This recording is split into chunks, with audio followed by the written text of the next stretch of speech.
Hello, everyone. Thank you so much for joining us today at UVic's Faculty of Education webinar for Year 2 entry of the B.Ed Elementary Curriculum Program. My name is Mel Castillo, and I'm the Manager of Advising and Admissions in UVic's Faculty of Education. Before we get started, I wanted to start off in a good way with our territorial acknowledgement.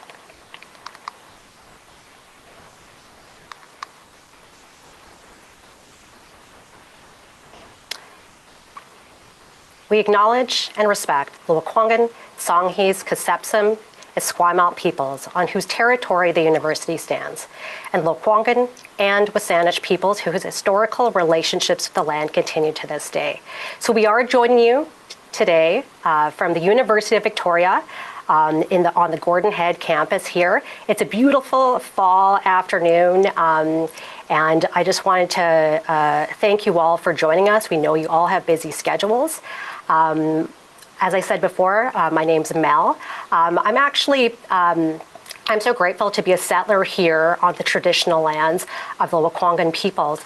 But I was born, I want to acknowledge that I was born on the traditional unceded territory of the Wolastoqey peoples. That's also known as St. John, New Brunswick.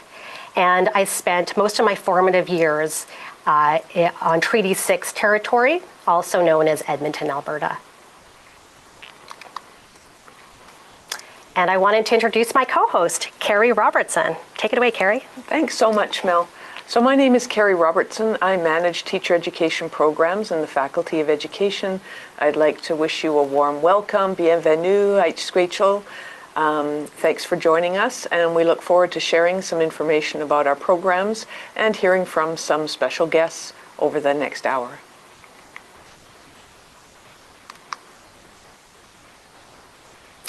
So just to get started, we want to share our vision with you here in the Faculty of Education. We want to cultivate a community of educators who believe that teaching and learning can be transformative and that every learner has a right to succeed. And so here's our agenda today. We're going to start by providing an overview of the Bachelor of Education Elementary Curriculum Program. We're going to go over in a little bit more detail of the application process, the admission requirements, including the experience requirement.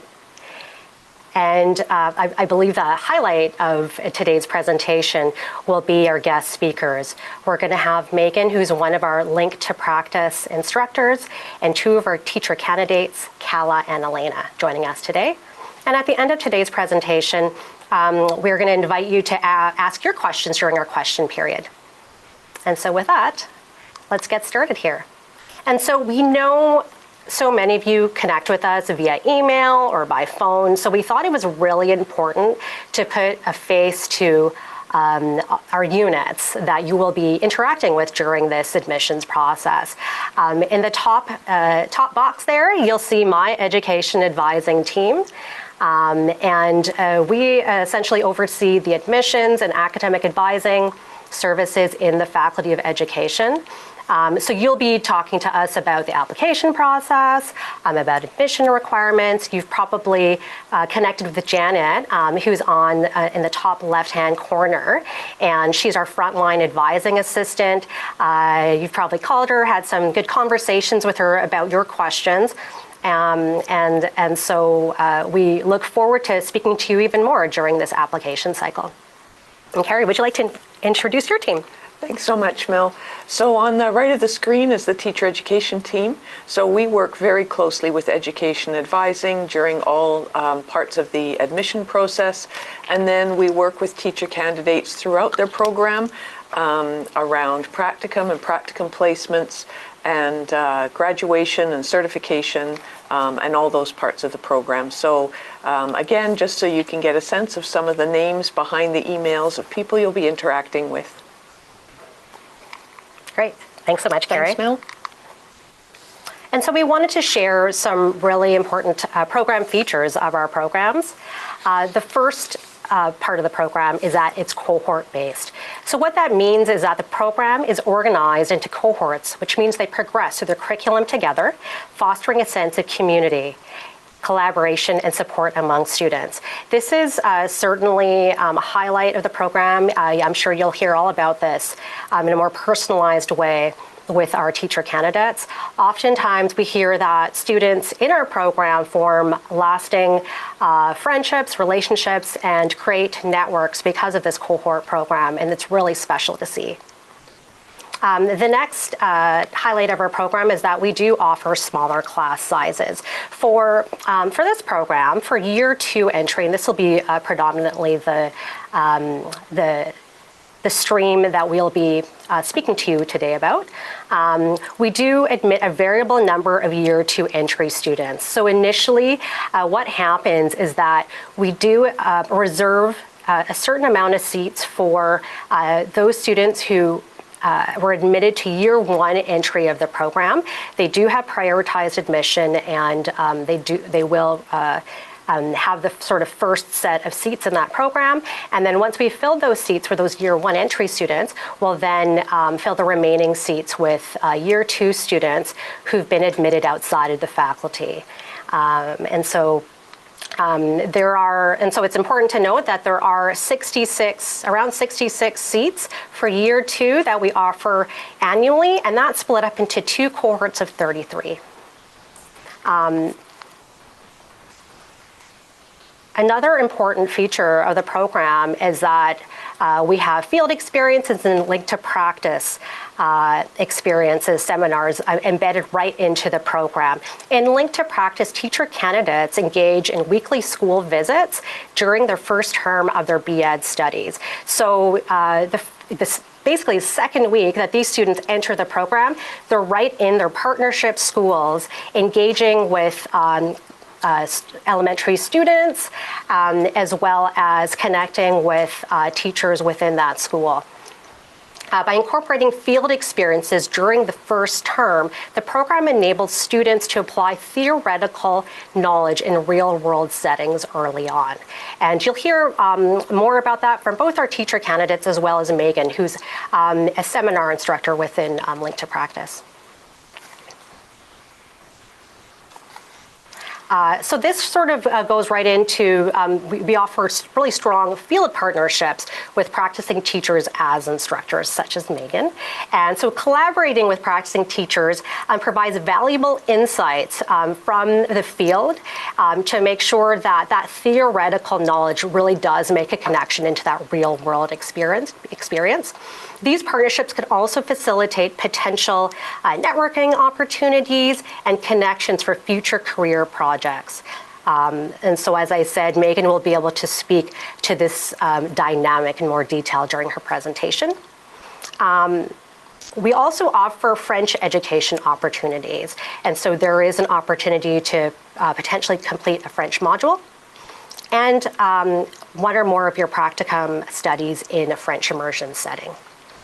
And I would say a really valuable highlight of this program is that we offer 3 professional practicum experiences, and this is in addition to the Link to Practice school experiences that you will be offered in the program. And so we offer a 3-week practicum after your first year of study, which that would be year 2 that you enter the sort of core professional studies of the program.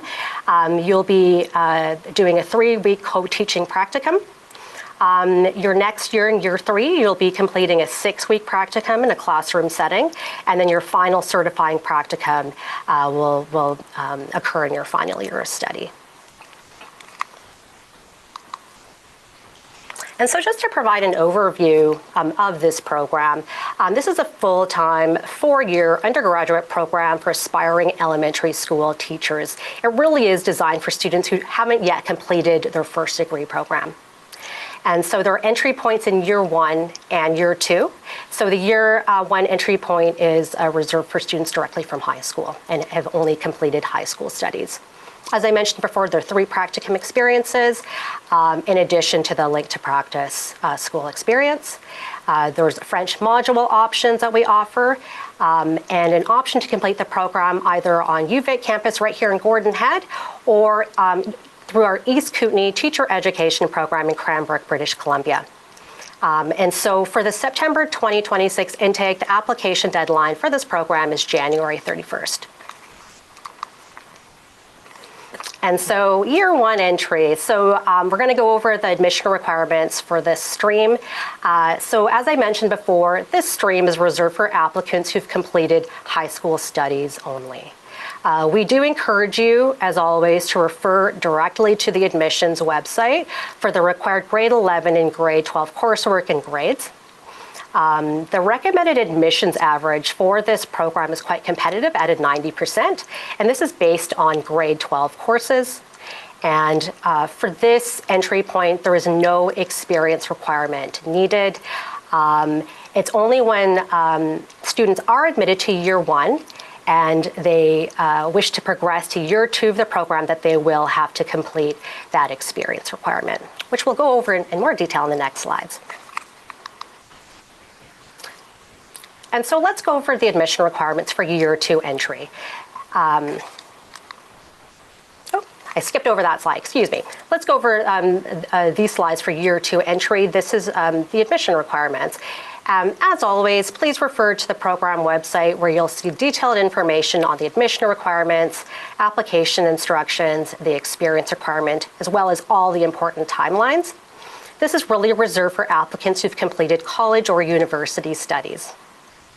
And so there's a series of course requirements, grade requirements, and the experience requirement that we'll go over in the following slides. And so the course requirements for year two entry are 2 approved courses each in English, Canadian Studies, Math, Science, as well as academic electives. For the English courses, we're looking for a minimum grade of at least a C+ in both your English courses. And for your math courses, we're looking for a C+ average. So this is probably the hottest question that we get for this program. What is the competitive average?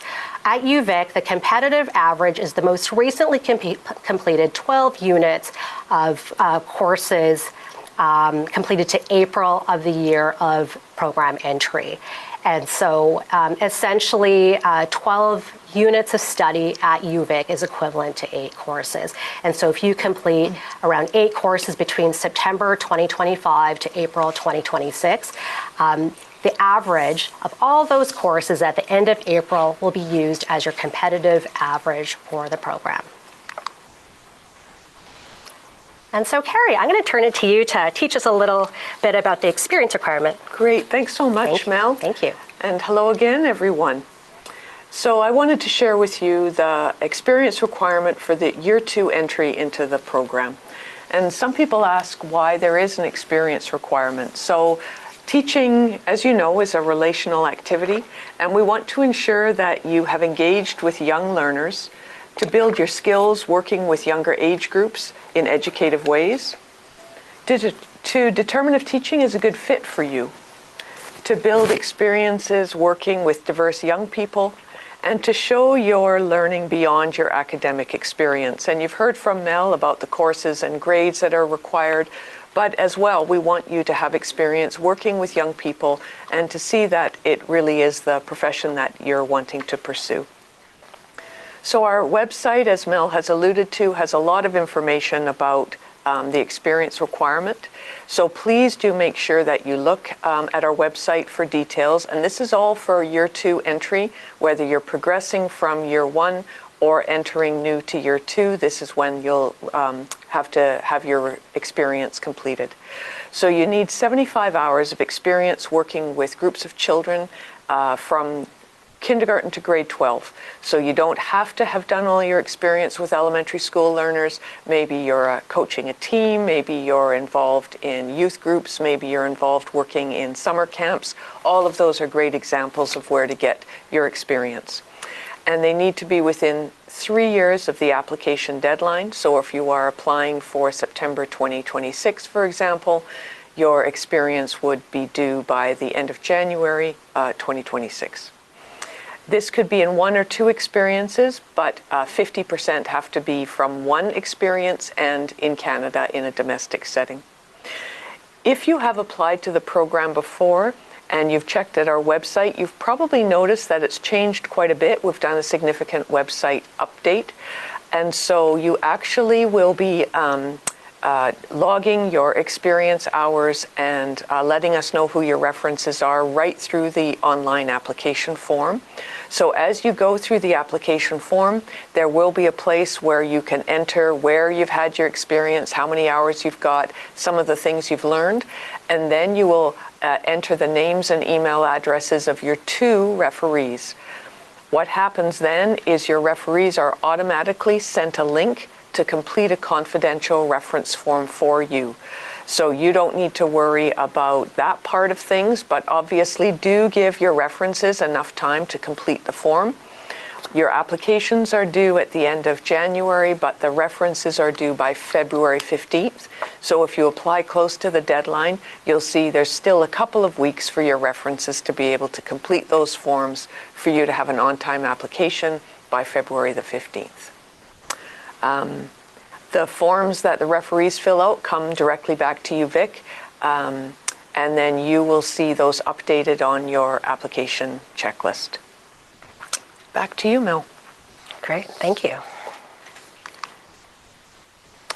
And so we want to share a few of the admissions factors that are used when we consider your application. For year 1 entry, satisfying all grade 12 course and grade requirements, and the grade 12 admissions average, which is essentially the competitive average for that entry point. For year 2 entry, we're looking for applicants satisfying all the published post-secondary course and grade requirements, passing the experience requirement that Carrie just went over for us, the competitive sessional average, and submitting all of your documents and application on time by the published deadlines. Great, and Carrie, I'm going to turn it to you to introduce one of our special guests. So we've been pleased to share with you some of the details about the program, some of the course requirements, some of the deadlines, but really one of the things you might be thinking about is what is it like to be in the program at UVic? So we've asked 3 people to come to share their experiences. The first is Megan, who is both a teacher in the school district and an instructor of the seminar courses. So Megan, thank you so much for joining us at what I know is a busy time in schools, and we look forward to hearing what you have to say about your experiences as an instructor. Thank you, Carrie. Can you hear me okay? Yeah, great. Yes, I'm a local teacher here. I teach middle school here in Victoria, and I've been teaching the seminar portion of Link to Practice for the past 4 years. And as you've heard, Link to Practice is that one of those first experiences in the classroom in the program. It happens right at the beginning. You spend Wednesdays partnered up in classrooms in neighboring schools, and then after school you come together for a seminar class led by 2 practicing educators. One of the things that we hear most from our students is how much they love having practicing educators as their instructors for this course. It really allows us to debrief what you're witnessing in the classrooms as students, but also just our own experiences. And we really try to tie what we're doing in seminar to what's going on in your Link to Practice classrooms on Wednesdays.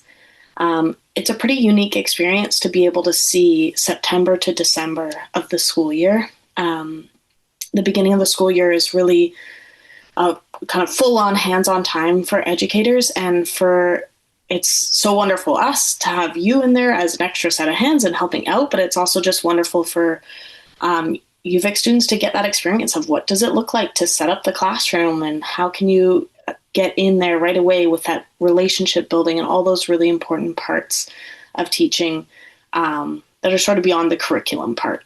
So like, classroom setup and relationship building and just connecting with students, and that behavior management at the beginning of the year and setting your classroom up for success is a really big part of what you get to observe in the Link to Practice program. And as a teacher, I really love it. I love having the opportunity to have 2 UVic students in my classroom every week. I plan for it. We do lots of small group teaching, so they get that small like groups of 4 or 5 and a math game or a little writing group. So we get lots of experience for UVic students to be teaching. It's really wonderful for my students to have you in there. It brings such energy to the classroom. It was just reading week last week, and the first thing my students said when they came in were like, wait, where are they? They were so wanting to see our UVic students, like first thing in the morning. So it's a really special opportunity. A lot of the Link to Practice students have said that it's a nice, like low pressure environment. You're not getting assessed like you are on a practicum. You just get this opportunity to try out some different teaching things, to apply things you're learning in your other classes, put some of that theory into practice, and then unpack it in the seminar course. And we spent a lot of time over my 4 years teaching, just making that seminar course as practical as possible and really mirroring it to what we're seeing in the classrooms and what those needs are. So you do a really big project that's based on your passion and what you're seeing in the classroom and what you would want to create for students. So we just really trying to tie in that what you're observing with that sort of academic piece in our seminar class as well. And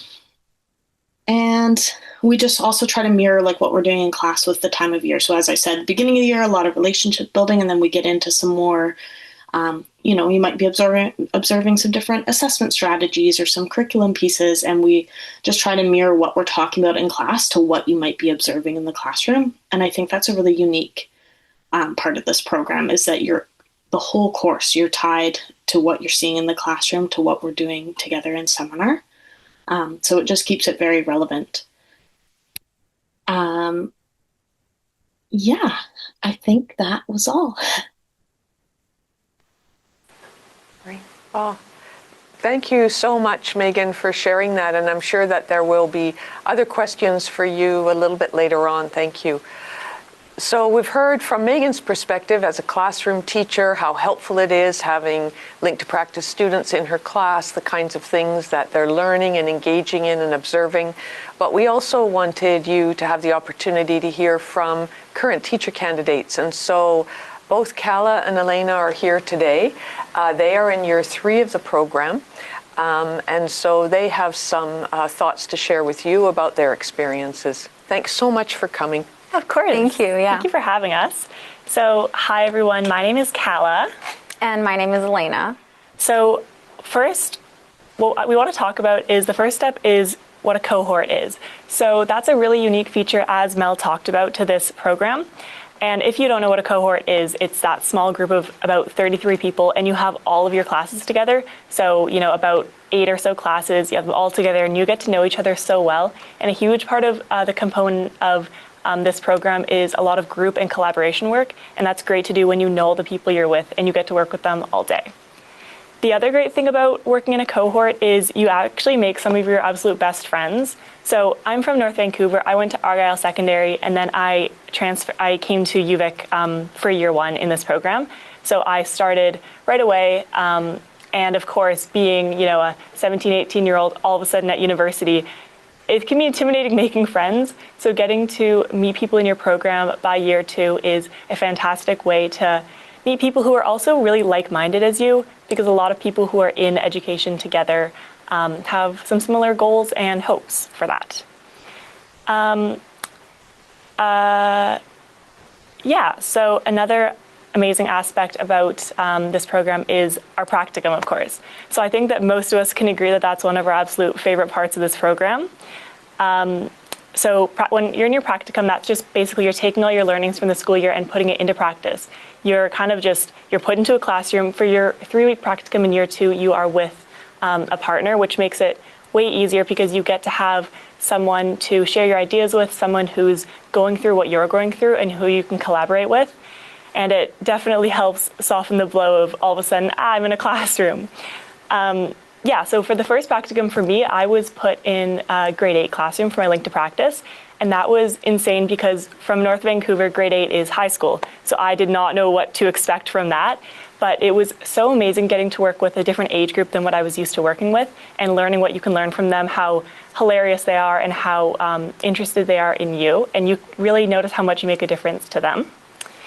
And then for my next practicum, I was put in kindergarten, so complete opposite side of the spectrum.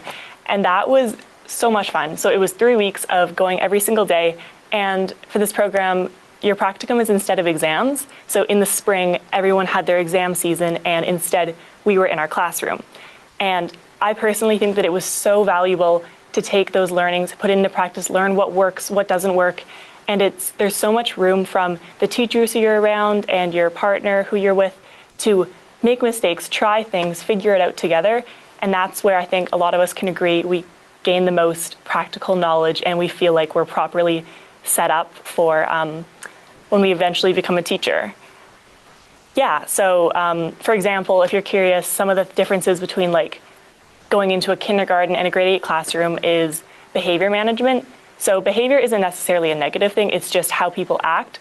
But the way you're going to teach a kindergartner versus a grade 8 kindergartner, you're going to be, maybe like softer spoken, you have to be a lot more strict with the rules, and the assignments you make or projects are a lot simpler and broken down.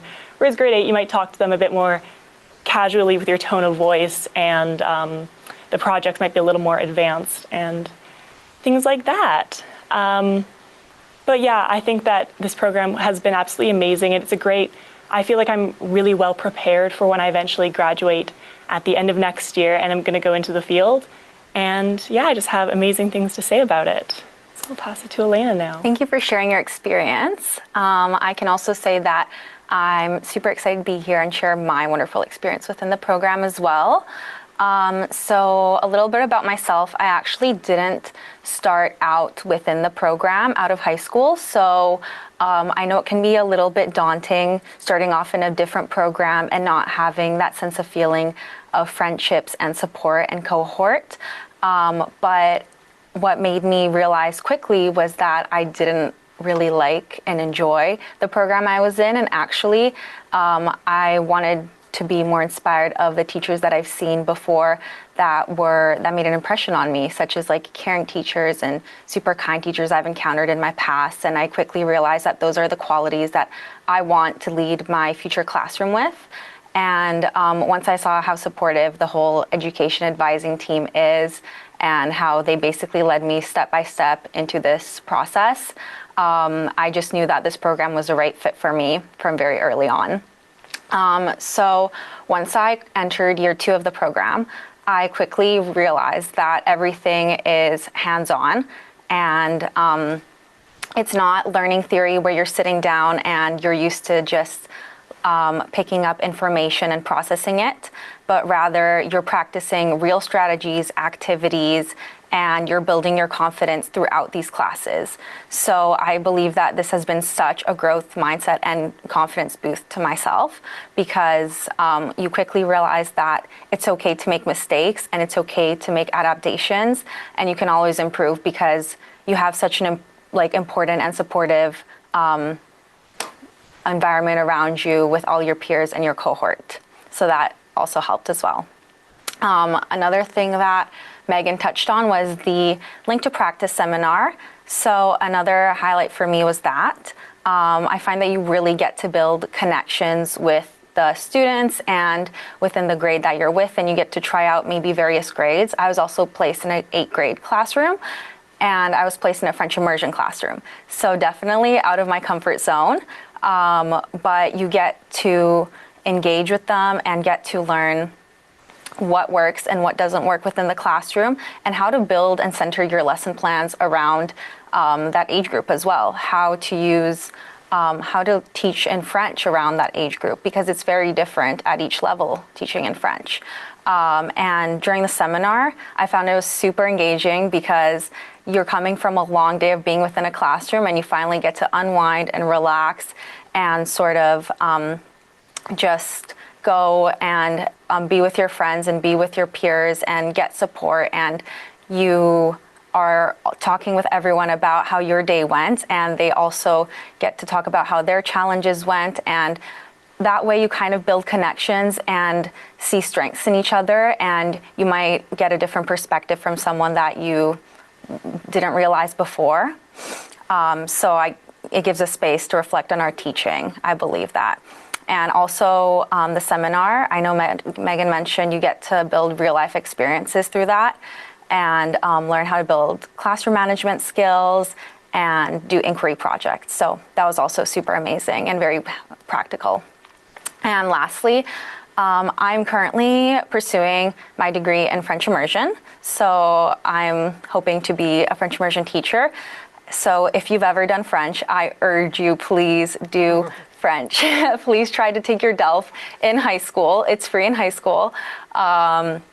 If not, that's okay, no worries. If you're interested in French, when you first come to UVic within your first year, take your French 180 course. That course preps you for the DELF B2 level course, which is the exam that you need to teach in French immersion here in BC. So after you take that course, the education advising program has a bunch of different workshops that they provide here that are all free. They have stuff like DELF prep sessions, which happen weekly, and conversation cafes where you can just go and converse and see. And if you're not really sure about taking the DELF, that's kind of where I would suggest you go in and just meet people. They're all so supportive and they just want to help you succeed. And if you're really thinking about going for it, please take the DELF prep sessions. They're all free, and once you take them, they also pay for your DELF exam. So that's money that's not coming out of your pocket, and it'll help you just improve your language skills practically and get classroom ready as well. So it's very helpful. But yeah, those are my experiences within the program so far. And I've been enjoying it very much. So thank you. Thank you. Thank you both. Great. Well, thank you. And I think we've got some time to move to questions now. Mel? Yes. So if you do have questions, anyone who's participating, please put them in the chat and we can direct them to whoever is best suited to answer them. Yeah, and then I'm just going to share this last slide really quickly. We do encourage you to connect with us even after this presentation. We do hope you found this helpful. And here are a few of the main contacts for the admissions process here at UVic. We encourage you to contact undergraduate admissions. They can assist you with troubleshooting the application and document submission process, the application checklist, and you'll see their email right on that slide. You can contact my team should you have any questions about the application process or admissions requirements for this program.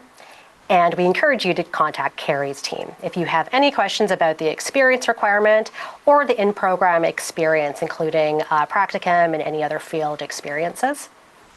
And with that, and we'd also, before I forget, we would also encourage you to follow us on Instagram and on Facebook. We do have a lively social media pages there, so we hope to see you online. And with that, thank you so much. We're going to head into our question period part of the presentation, so please feel free to enter your questions in the chat. Okay, so I'm managing the chat, so I'm just going to shoot some questions out to each of the folks here. Oh, Elena, there's a question for you already. So this is about the DELF, and it says, did you need the French language certificate to DELF B2 to be, it keeps moving out, to be placed in a French immersion practicum? Yes, you do need the DELF B2 certificate to be placed. So once you complete your DELF exam successfully, which is basically pass-fail, 50% over on all 4 parts, you will then be placed in year 3 in a specific French class. So that class prepares you more so for the practicum, and that's where you really gain more hands-on valuable experience and learn how to lesson plan specifically for French immersion classrooms. So yes, you do need it. And if I can add one of the things, if you are accepted into the program, we will send you an email. Should you be interested in French immersion field experiences, you let us know. And then you could do your link to practice in French immersion without having done the DELF, because we want you to get that experience. And then all of the programming that Elena talked about is available in terms of the DELF prep, conversation cafes, different things to help get you prepared to write the DELF. So you get lots of opportunities to work in your French language and in classrooms in French even before you need to write that exam if you don't take the DELF exam in high school, as Elena suggested. Great. And so there is another question, and I'm going to turn this over to both Kala and Elena. It says, what does a typical week look like within the program? That's a good question. Ooh, I like that. I can take this one. Yeah, go for it. So a typical week, let's say it's year 2 and maybe you're in your Link to Practice right now. So a typical week for us was each day you have about 2 classes. So all of our classes, because of Wednesdays being at a school, our classes are an hour and 20 minutes. So the schedule is a little bit different than the typical like UVic schedule where it's like 50 minutes or an hour and 20. So typically it was, 2 classes, they're at like 8:30 to 1, somewhere in there. And those classes are anywhere from learning about pedagogy, which is like the science, kind of like the science of teaching, or it's anywhere from how to teach music or how to teach gym or how to, we had so many fun classes. Drama was probably definitely a highlight, how to teach drama. So 2 classes. Typically, the workload is definitely projects or maybe a couple papers in year 2 on the more psychology side. And it would be the same on Tuesday. You would have 2 different classes on Tuesday. And then Wednesday would be your Link to Practice. So you would have no university school that day. You would just wake up at whatever time, get to your school for, say, 8:39, whenever that starts. And then you would spend the day there. School ends at around 3. And then you have your seminar class. So you would stay in that area, go to your seminar, meet up with your whole cohort, so those other 33 people, and you would have that class for about an hour and 20. And then you'd head home and fall asleep because you're exhausted from Link to Practice.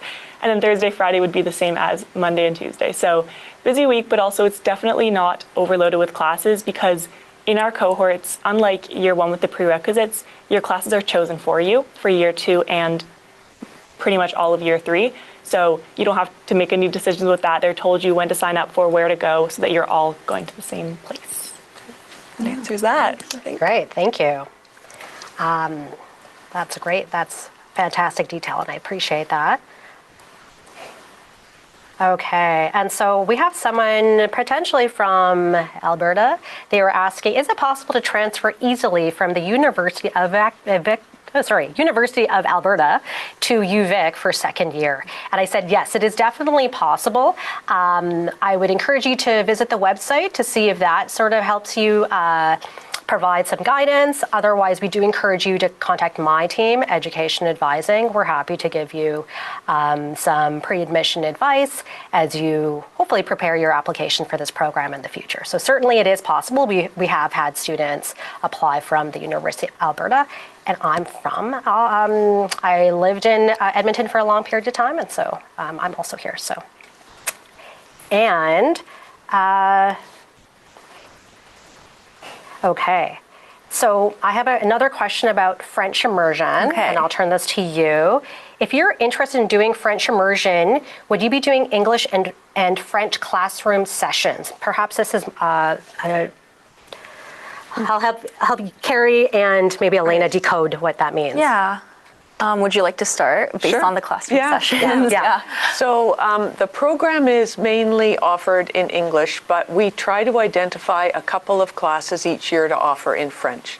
And so you are with your cohort for lots of your classes in English, and then you're also engaging in some French courses as well. And then, as Elena spoke about, some of the additional enrichment opportunities around places to have conversations in French, different events that can happen to help you understand and enjoy the culture and language in French and Francophone places. And then the DELF exam is what's required in order to do a practicum in French immersion. Yeah, so to add on, if you do choose to do French immersion, pursue that route. Your second year within the program, all the courses are actually in English, so you don't have any French courses, and they're all with your cohort. So it's not like you're leaving your cohort to go do those classes by yourself. And then the French immersion class starts in your third year within the program, and that's one course first semester. And I think there's an opportunity to take another one second semester as well to improve your learning within pedagogy within French immersion in the classroom. So that first practicum within your second year is actually in English. So the French immersion doesn't really start till the third year. So you do have some time to think about that. And the rest of the courses are all in English. So you will be with your cohort. And there are definitely some more people within the cohorts that are also going to do French immersion. So you won't be alone. You'll be likely with them. Yeah. Thanks. Thank you both. I do have a question for Megan. So Megan, we haven't forgotten about you. Yeah. And thanks again, Megan, for your insightful presentation. The question is regarding Link to Practice. Can you walk us through a day in the life of a Link to Practice experience? Yeah, for sure. Also, I teach grade 6, so in the middle school setting. So my two students that are coming to me, they usually come first thing in the morning on Wednesdays this year. We have our exploratory classes, which is like their sewing or foods, that kind of thing. So they actually go with our students. I think they're going to drama right now. So they go help out the drama teacher and see that different setting. And we always get a lot of positive feedback for them being able to observe those courses as well, because that can be pretty unique. And then they're back. I usually on Wednesdays do a double block of math because I love to do math games when I have those extra bodies in the room. So we each take a small group and do stations. So we usually do that. And then after lunch, I have some literacy support time. So that's another time where I often break into small groups and we do some small writing groups. So I just try to give lots of options for them to be taking a small group of kids and kind of working in that one-on-one environment. And then we end the day on Wednesdays with PE. And it coincides nicely that they're in their PE class, their pedagogy class right now. So they're practicing things in that class, and then they've been able to come and run a few games for warm-up, and they're going to take on a full lesson in a couple weeks. So they get some sort of self-directed, like they wanted to take that on, options to run PE class and practice that in a pretty low-risk setting. So it's a pretty full day. It's definitely exhausting. There's a lot of observation within that. Part of our seminar class is that they have a journal question every week. So they're looking for specific things to observe in the classroom and kind of making notes throughout the day. And then we unpack that in seminar as well. I just have a follow-up question for Megan and for the students. How do you think our Link to Practice students from UVic, how do you make the most of the opportunity on Wednesday? Because I'm sure some people come and maybe they're a little bit nervous. They haven't been in an elementary school for a while. What would you suggest, or what qualities did you draw on in order to make it a successful experience for yourselves? Yeah, I have something to say to that. So I definitely found when I was going into the grade 8 classroom, I was nervous. I wasn't that much older than they were even. So you just kind of had to remember that they see you as a teacher. Even if you don't see yourself as one yet, they see you as that. So have that in the back of your head. And since it's only once a week, my practicum partner and I definitely started off by just observing. So we would have a certain spot in the class. We would sit there. We would wander around. Kind of, if a kid had a question, we would help them. But we definitely noticed that we had to initiate conversations with them because they were grade 8 and they wouldn't necessarily come up to us. And that kind of helped us break out of our shell a bit, being like, okay, we got to put ourselves out there to show them that we're trustworthy people in that way, because they don't know us yet. And then over time, we just, especially with our teacher lightly pushing us, we would take on tasks such as, okay, how about next Wednesday, you'll teach one gym lesson. And he gave us the option. He said, do you want to come up with it on your own, or do you want me to think of a game and you lead it? So there was a lot of scaffolding, and he was very much helping us through that. And over time, we got a lot more confident. The kids started to understand the routine more. Like one week we didn't teach a gym lesson and they were like, what about Cala's gym lesson? What's going on with that? So definitely building it slowly over time until you get the confidence. But you do definitely have to put yourself out there a bit, because that's the best way to learn, is to just try doing it. And if it crashes and burns, then you know better for next time. Yeah, I can also add on. I was also in a graded class, as Cal also mentioned. One thing I took away was to get out of your comfort zone right away. And your teacher is there to support you. So I would often go to them, and I would go to my mentor teacher, and I would ask, okay, I'm feeling uneasy on this lesson that I was potentially going to teach. Can you take notes and kind of just get to know what we're doing, what's going well, what's not working? And that's kind of the best way to figure out what works for you in a classroom, what doesn't, and also taking the time to really get to know your students. You're only there once a week and just for one day. So getting time to observe what they like, what they don't like, what sort of activities do they engage with, what are their hobbies outside of school? Because if you make it more interesting, then they're more likely to engage within the lesson as well. So yeah.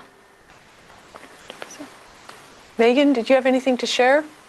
And that was all really great. The only thing I would add, I think, is depending on how new your teacher is to the program, they're like, for me and my colleague that have done it for 4 years, we're going to throw you right into small group stuff because we know how to kind of scaffold that quickly.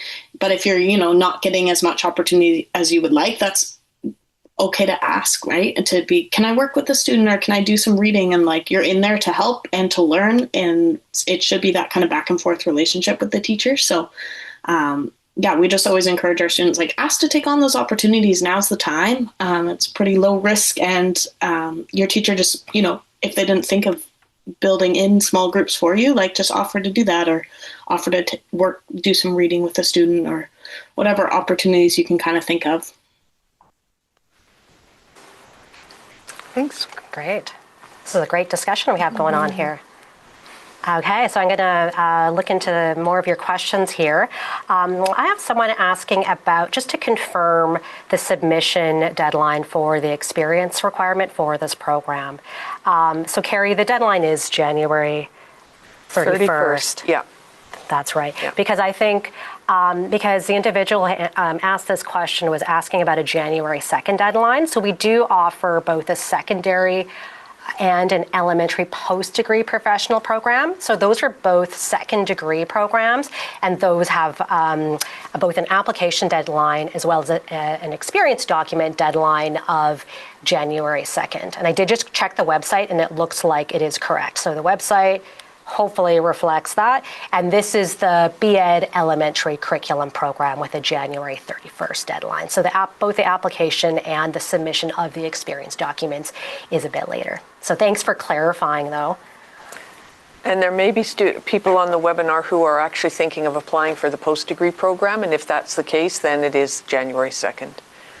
That's right.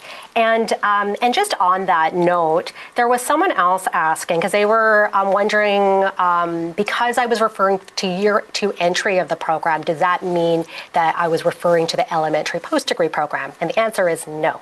So this program that we're talking about today at our webinar is the 4-year Bachelor of Education program. So this is a first degree undergraduate program. And as I mentioned before, we do offer 16-month post-degree professional programs in both elementary as well as secondary education. And so those are both second degree programs. But thank you for the question. It's always good to double check. And I would add, Mel, that we did a webinar for the secondary post-degree program and the elementary post-degree program. This is the third of the webinars. They all will be posted on our website. So if you find that you actually are going to be applying for post-degree, please do have a look at those webinars when they're posted in the coming days. That's right. Thank you. So we're just continuing on the trend of French immersion questions. So I'm going to answer one more here. So as someone who graduated in French immersion and wants to be a French teacher, could that help with potentially getting into the program? We don't have a separate intake for people who are interested in French immersion. So your application would be judged along with all of the other applicants for year 2. Okay, thank you. And So there's another question. I was wondering if this program is only offered on campus or is there a remote option? I'm confirming that this program is only offered on campus, either in Victoria or in Cranbrook, British Columbia, through our East Kootenay Teacher Education Program. There is no remote teacher education program that UVic offers at this time. I think I saw a question about the TQS salary. Yes, there was one right at the end there. So we can confirm, and it's a good question for all of you to be thinking about, by graduating with the 4-year B.Ed degree, you would be at a TQS salary category of 4 to equate with a 4-year degree. If people don't know what the TQS is, it's the Teacher Qualification Service, who actually assign your category once you have applied for certification. There's lots of steps and it's a long time in the future, but some students, and I don't know if Kala and Elena have anything to say about this, but actually work on TQS upgrade courses while they are in their first degree program. And then by doing another year's worth of courses, you would then be at a salary category 5. I don't know if either of you are doing any of those or whether your colleagues are. I'm not, but I do know some people that are. I can speak a little bit on their experiences. Some of my friends that decided to do the TQS program upgrade, they chose to do that 1 year actually within the summer because some of these courses are offered through our summer program. So the Bachelor Education program goes on from September till April or May. So it's fall to spring sessional. So in the summer, you don't have any required courses that you need to come in for on campus. So that's when, if you'd like to, that's a potential option for you to do your TQS upgrades. And they're fairly quick. I know that one of my friends did it, and she's completing, I believe, her last TQS upgrade next summer. So as long as you take all of them within the certain years, then yeah, it's really easy to do before you graduate. Yeah. Thank you. Great, thank you both. Oh, there's a really important question in the chat. They're asking, are there any seats reserved for Indigenous applicants? And the answer is absolutely yes. We do reserve 5% of all of our seats for applicants who do self-identify as Indigenous. So, and you can, and so applicants who would like to self-identify their Indigenous heritage may do so directly on the online application. And there's another, I noticed a few questions about ASL. Is there an ASL stream, or is there room for me to do ASL courses while completing my education classes? Did you want me to answer that? Or Kala. Okay.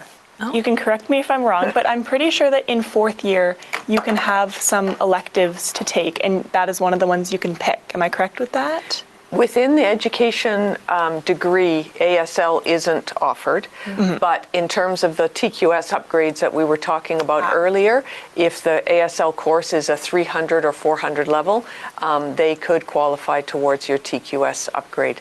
I think it's a great idea, though. Thanks for the question. You can also take, like I took during your prerequisites, and if you don't know what that means, that's just like some more general courses in 1st year, where it's like bigger lecture halls and everything. I took ASL 100A, and I absolutely loved it, and I'd really want to continue. So that's definitely one I would look into continuing when I take my TQS upgrade. So like you said, not during the actual 4-year degree, but there's definitely options to take that in the future, and I would recommend taking it as a prerequisite so that it can get you up to that level that you need to be at. Great, thank you. So we have a question. So this is more general. What are the main things that you're looking for from an applicant that is transferring from another school or program? And so I believe I mentioned it in the previous slides. Essentially, we're looking for applicants to complete all the published required courses, the grade requirements, meeting the minimum sessional average, as well as the experience requirement. So that competitive average will be a big factor in the admissions process for that program, but essentially meeting all of those criteria will be used when we start looking at applicants and shortlisting for the program. So I hope that answers your question. And that's for both applicants transferring from outside of UVic and those who are applying from another program within UVic as well. So those students who are progressing to year 2 entry of the program from year 1, so they're admitted right into year 1 of the B.Ed program, they do have sort of a separate progression process that they have to meet in order to enter year 2 of the program. And Mel, just to confirm, for those who are applying new to year 2, regardless of whether they come from UVic or elsewhere, they're all put into the same applicant pool. That's correct. Absolutely. Yeah. Yeah, that's a good question. And I know there was someone asking about your first year courses for year 1. I encourage you maybe to connect with my team directly, shoot us an email, and we're happy to direct you directly to the website. It shows you all the information for high school entry, the specific courses for your high school entry, both grade 11, grade 12, as well as the admissions average I was talking about, because this webinar really was more of an overview for year 2 entry. And for you as well, for any year 1 students, future year 1 students here in the chat, I also wanted to mention that we do have Explore UVic coming up at the University of Victoria. That is a big open house event that is running on November 27th. So if you are a current high school student and you're in the neighborhood, we encourage you to stop by. There's going to be all of the academic advising booths. There's going to be sample lectures and other activities. Campus tours going on as well at that time. So that's also a good opportunity. And also another save the date, I'm plugging the faculty spotlight. And so that is more for year 1 high school applicants. That's going to be offered online sometime in March. And so we do encourage you to also attend that. That's going to be an online webinar via Zoom. And that's offered by the Central Recruitment Office as well. So we have very specific events planned for you too. So even though this is a little bit more about year 2 entry. Great. And so maybe I'll answer a few questions rapid fire toward while we're entering the end of our session here, just because I know most of the time, and we do so appreciate your engagement. Most of the time, there are more questions that we can answer within this live stream. So we do appreciate you all. So I'll do my best here to answer these questions in a rapid fire way. So one of the questions is admission based primarily on GPA? That is an important factor. The competitive average is an important factor, and it's one of sort of the 4 factors I had mentioned earlier: the course requirement, grade requirement, competitive average, and meeting the experience requirement. Another detail is submitting all your documentation and your application on time by the published deadlines. So thank you for that question.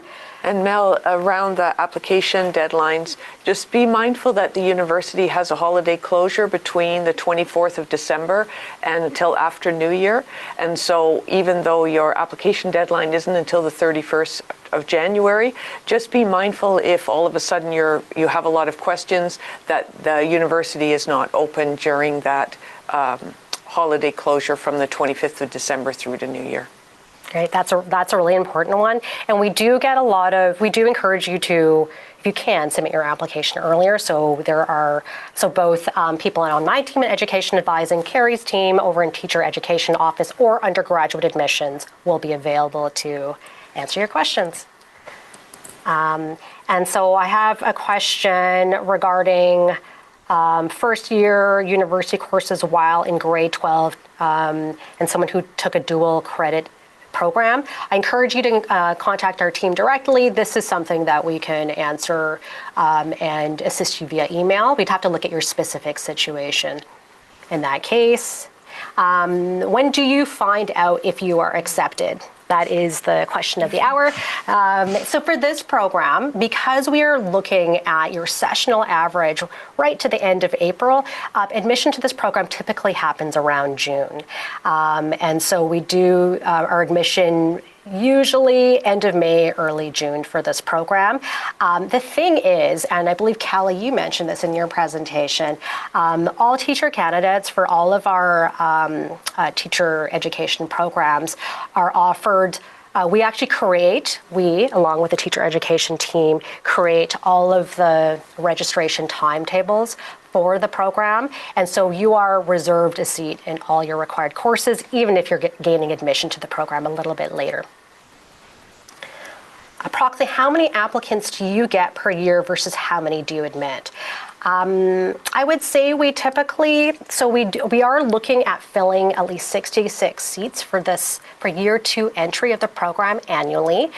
We do have that year 1 cohort I was talking about earlier. So those students do have first priority of having reserved seats within year 2 entry. I would say typically from year to year, it's been about half and half, so about 33 new students, 30 to 40 new students to year 2 entry we would admit annually, but that could change each year. So that's just an approximation.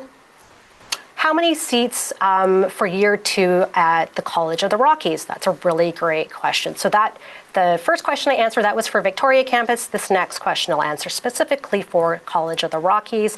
I believe I think between both elementary 4-year Bachelor of Education program and the elementary post-degree program, which is also offered in Cranbrook, British Columbia, they admit a maximum of 24 each year, and that's combined for both of those programs. So it's 24 total, is my understanding. Great, and with that, since we're now at 4:30, I think it's time for us to close it out. I wanted to say a special thank you to our guest speakers today, Kala and Elena, as well as Megan. Thank you for visiting us on Zoom. I know everyone has such a busy schedule. I know both of you teacher candidates. It's a busy time of year here at UVic.